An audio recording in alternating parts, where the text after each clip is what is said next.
Hello दोस्तों, मेरा नाम है दीपक काकोरिया, को फाउंडर कोफिट फाउंडेशन। आज हम समझेंगे कोरोना संकट के समय जब सभी कंपनियों के शेयर कम हो रहे हैं, सभी उद्योग धंधे बंद हो रहे हैं और बिजनेस करना काफी मुश्किल हो रहा है, उस समय जियो में पिछले एक महीने में 1 लाख करोड़ से ज्यादा का इन्वेस्टमेंट हो चुका है।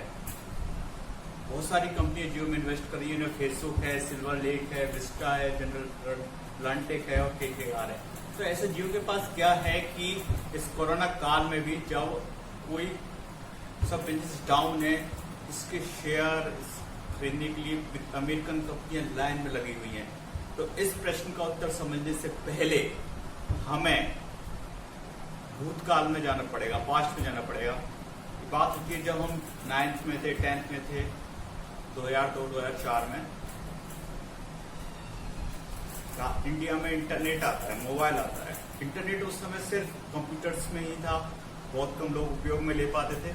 2004 में BSNL की सिम मिलने लगती है। BSNL की सिम तो मुझे याद है जब लोगों को लाइन लगानी पड़ी थी और डंडे खाने पड़े थे, तो BSNL की सिम मिलती थी। उसके बाद प्राइवेट कंपनियां बहुत सारी आती हैं, एयरटेल जैसी। उनकी कॉल रेट होती है ₹2.65 पर मिनट। इससे पहले क्या है, हमें बात करने के लिए भी पैसे देने पड़ते थे और कॉल आने के लिए भी पैसे देने पड़ते थे।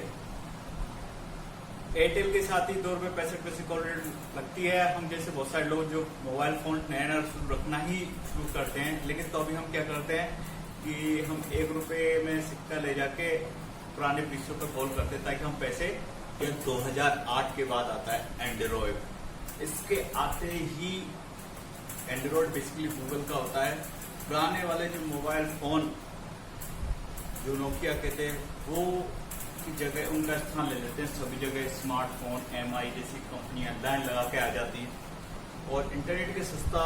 अब धीरे धीरे जो मोबाइल कंपनियां थी, उनका एक प्लान और जुड़ जाता, वो है डाटा पैक का प्लान। और इसकी शुरुआत होती है ₹250 पर GB, ₹300 पर GB के साथ। हर हाथ में मोबाइल पहुंचने के साथ ही बहुत सारी इंटरनेट कंपनियां इस चीज में लाइन लगा लेती हैं। जैसे कि फ्लिपकार्ट आ जाता है, उबेर आ जाती है गाड़ी ड्राइविंग के लिए, उसके बाद होटल रूम में के लिए ओयो आ जाता है, उसके साथ ही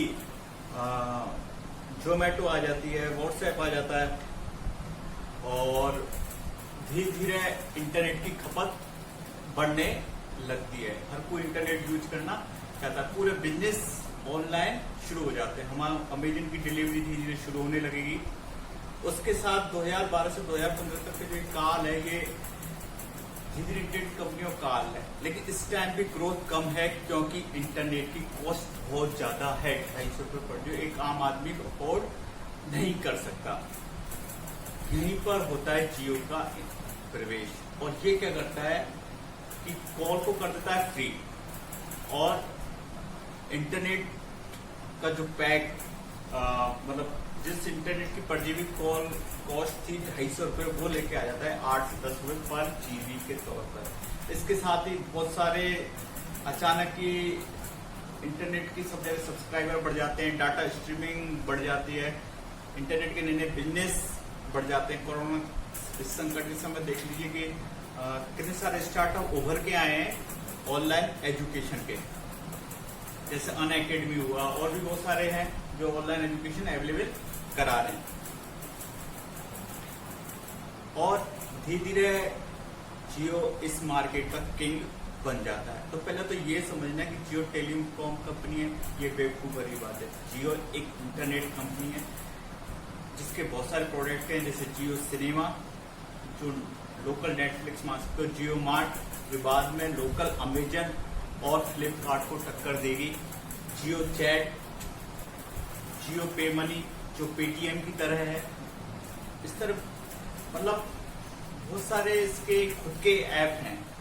अब भाई इसका खुद ने इंफ्रास्ट्रक्चर डेवलप कर लिया है, 300 से 400 मिलियन इसके सब्सक्राइबर हैं। तो ये कुछ भी लॉन्च करेगा वो रातों रात इंडिया में फेमस हो जाएगा, इसके टक्कर में कोई भी नहीं है। तो इसके जो इसकी ग्रोथ है वो ज्यादा ही है। इस कारण और भारत का जनसंख्या 135 करोड़। जो वैल्यू 19वीं शताब्दी में ऑयल की थी, वर्तमान वो वैल्यू है डाटा की।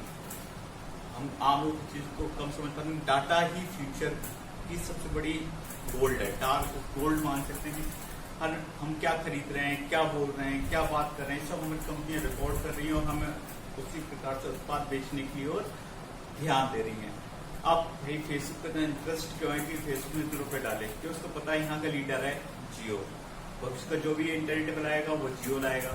तो उन्होंने जियो में इन्वेस्ट किया है। धीरे कंपनी की ग्रोथ करेगी, ये भविष्य में हो सकता है। अपनी जियो कैब ले आए उबेर को टक्कर देने के लिए, जियो सिनेमा नेटफ्लिक्स को टक्कर देने की लाई सकती है, जियो मार्ट आ ही रहा है, अमेजन और फ्लिपकार्ट को टक्कर देने के लिए, जियो मनी पेटीएम को टक्कर दे सकता है, और भी बहुत सारी ये चीजें अपनी सर्विसेज टेक्नोलॉजी का सर्विस लाएंगे, और इन सब कंपनियों की वैल्यू भी लाखों करोड़ों रुपए में।